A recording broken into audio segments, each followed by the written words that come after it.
Hello everyone, and today we have another video about professions, okay? So I will show you everything that you need to know to level up your professions in the beginning of a new server. So let's jump in. So first of all, we have the jeweler, the shoemaker, and the tailor. These three here are super similar in the way that you'll have to progress with them. So first of all, you want to look for equipments that require you only mob resources. For example, this one here, it's a possibility. However, this one here, it's a bit hard because you need the tofu, and the tofu is a bit hard to find in early game.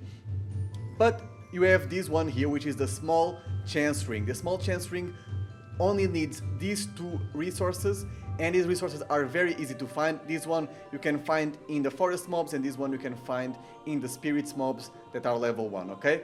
Then you just will use this and keep using it until you find a better one. So now we have this one at level 3 already, and then we have this one at level 5. So now we have different equipments that you can explore. So the higher the level of the equipment, the more experience it will give to you, okay? So as you can see here, this one gives 18, and this one gives you 60, right? And this one gives you 100. So just keep in mind that do not try to accumulate many resources. Try always to set a few of them, then go to the workshop and then craft them. If you do more resources than you need, you can always sell them, or you also use in other professions if you want to level up other professions. So then you come here and check the level 10 ones, and then you can check that this one, for example, level 10, this level 10 equipment only requires 3 Incarnum relics and 3 internal fires. So this one is also the level 1 mobs that you can find, and this one are the shaffer mobs that you can find. So it's very easy.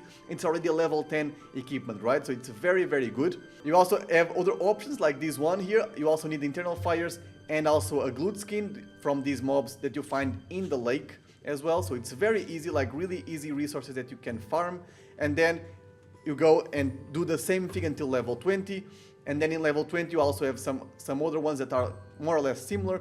So you start to have the Bearman set that you need like some resources, and it's where things get interesting, okay? So once you manage to get to level 20, so you'll have a lot of different equipments that you'll manage to just craft from mobs. For example, these ones here from Peewees and Evil Dandelions, or this one which is also very easy from some beach mobs and some mushroom mobs. So it's very easy overall. You just have to check here bestiary, and so you just click in this here, and then you can see where the mob is if you don't know, right? So now if I click, it will bug the game because it's in beta, but it will show you basically, it will open the map for you, and it will show you which area it will be. In this case, it is in this area here in the Astrup fields, okay? So once you get to level 20, either in the tailor or in the shoemaker on the jeweler, which are like the same concept, all the three are the same concept, you just need to find resources that are only droppable by mobs. So these ones that have wood, try to avoid it because these ones will be very contested, these harvestable resources. So try always to go for the resources that are dropped by mobs, okay? So once you get these ones at level 20, then it becomes easier for you in terms of like you don't need to search for any mobs to collect. You just need to do one simple thing. You need to come, open your map, and you'll need to be in Astrup, okay? And if you are trying to level up the tailor one, you need to come to the workshop, this one here. If it's the jeweler, you come to this workshop here, and if it is the shoemaker, you come to this workshop here, okay? You just have to go to these workshops, and you just have to be there inside, and once someone like enters, can immediately ask the person to craft an item for them, or you can just advertise in the chat that you are level X, and people then will contact you if you have enough level to craft their items. But at level 20, you already be able to craft gobble items, sponge items, bearman items, a lot of different equipments that people will already need. So you can just stay here, just try always to be the first people that will get this profession. Otherwise, if you are not the first person that will get this profession, you most likely need to level up a bit more your tailors or your other professions. But nevertheless, it's normally not super hard, even if you're a bit under leveled than the guys that are like in a workshop that have more level.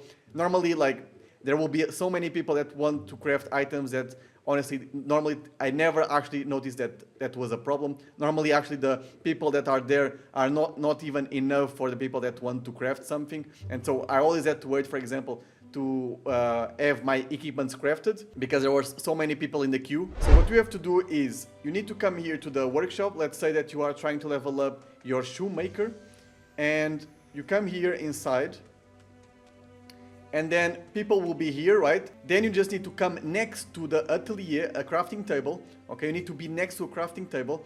So whenever someone enters, you can either like advertise here, for example, I'm a Shoemaker level 2 in this case, or level 1, but if you're level 20, you put level 20, and then you put free craft, okay? You can also put this in French if the most populated people are French. Otherwise, you just put like this. I think people in general will understand, okay? So you can put just advertise like this, or whenever someone enters, you can immediately click on the person and do invite to work ladder, okay?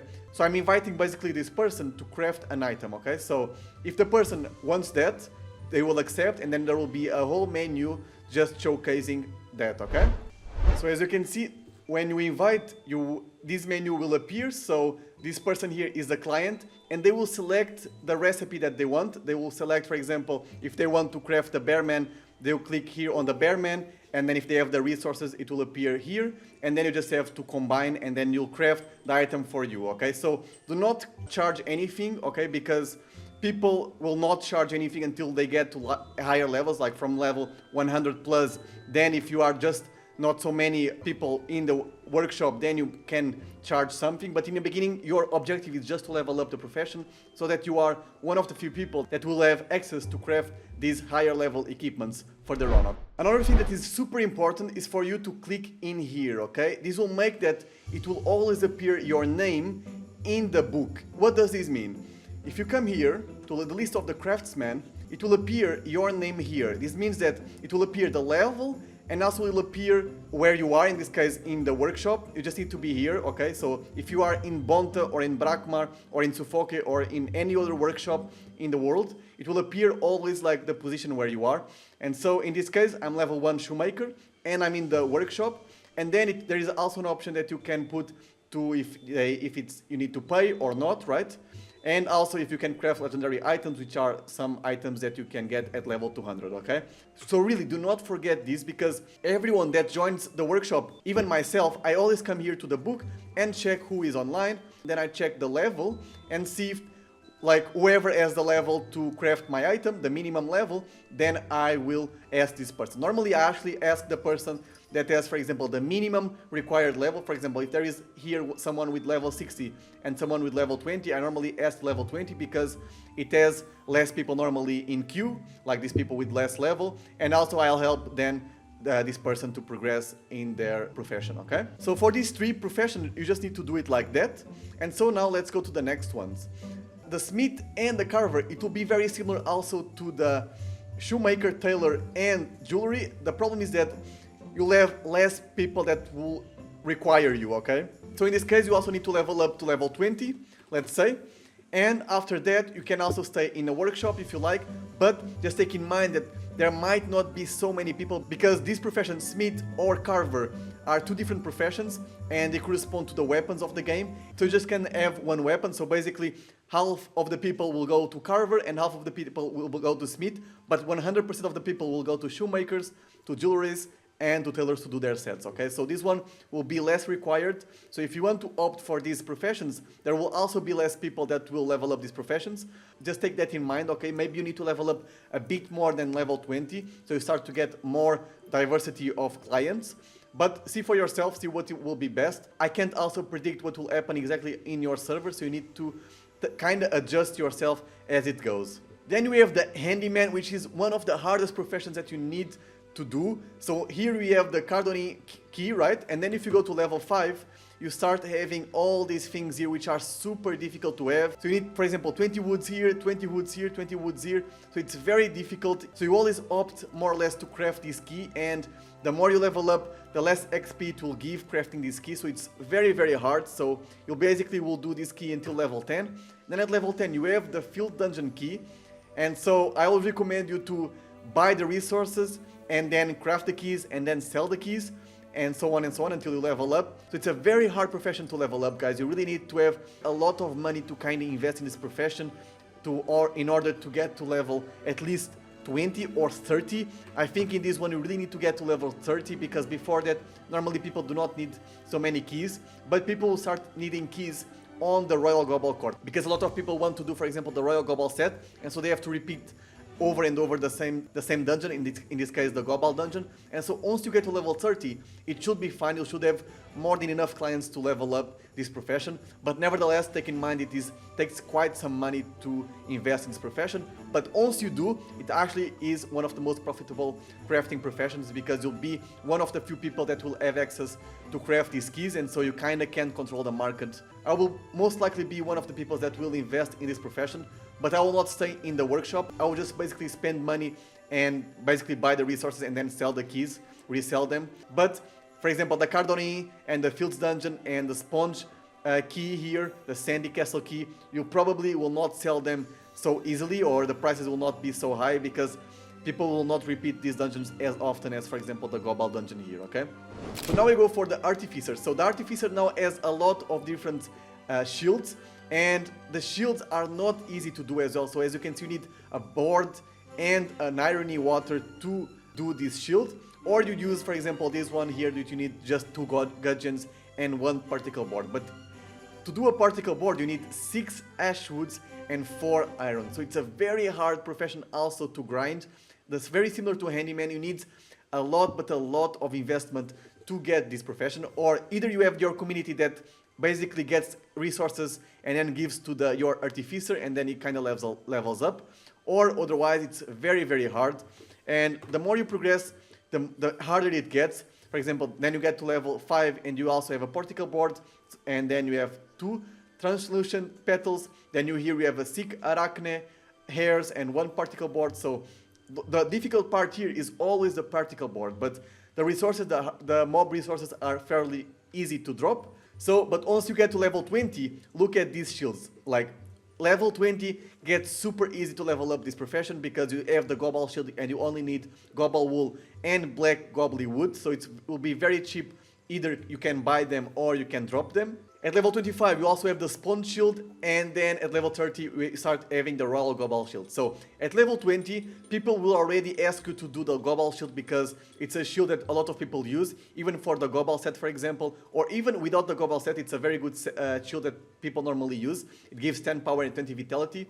So after level 20 it will be a bit hard, because it's basically just 1 equipment that people will look for you, so just 1 shield. And so I'm not sure if it will be enough for you to just be in the workshop after level 20, but if not, try to go to level 30 and just stay there from there on. So as you can see, there are not many options to do the shields, but I'm pretty sure at level 25, for example, or level 30, people will need, for example, for the sponge set or for their royal global sets, they will always need these shields, unless they drop it, obviously.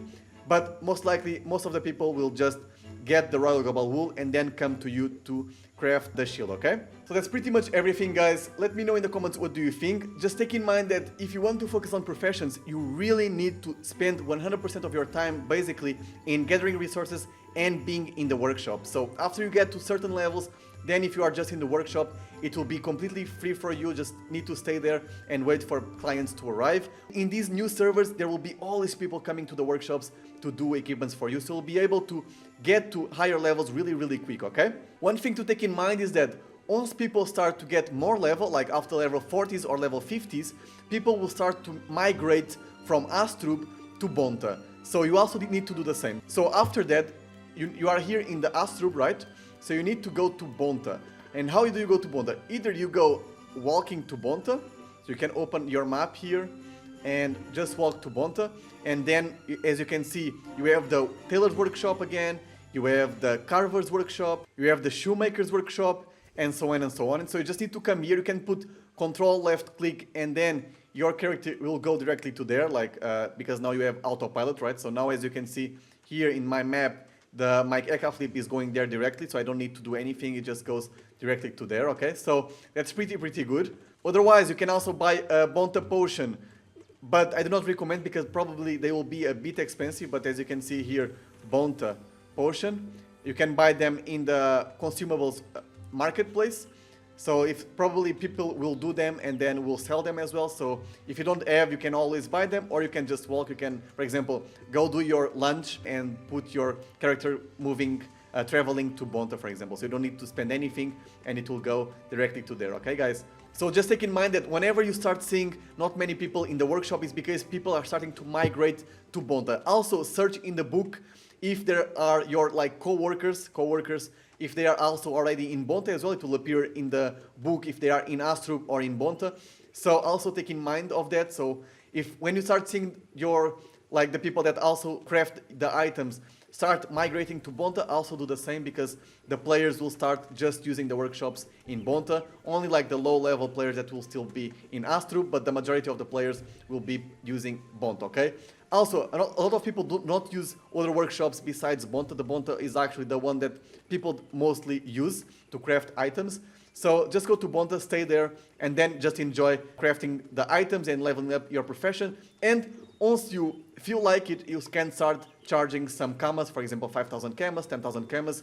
Mainly if you are the key maker, if you can craft keys. Normally people actually charge you because there are not many people that can craft these keys, and if you are like high level in this profession, it will be very, very exclusive, and so you can start like charging like 5,000, 10,000, 15,000, and so on and so on. Okay guys, so I hope you guys have enjoyed. Let me know in the comments if you have any type of question or any doubt. Also feel free to join my Discord. There are a lot of tips, a lot of websites for you to adventure in the world, from quests, builds, and so on and so on. Okay guys, so I hope you guys have enjoyed. The next video that will come out, it will be about the series that I started, right, from level 1 to 100 with my steamer. So whoever is paying attention to my lives know where I am. I'm basically now trying to drop my level 60 set, so it's almost ready guys. I just need to drop a few more crocodile parts, but the next episode I will probably not reach to there.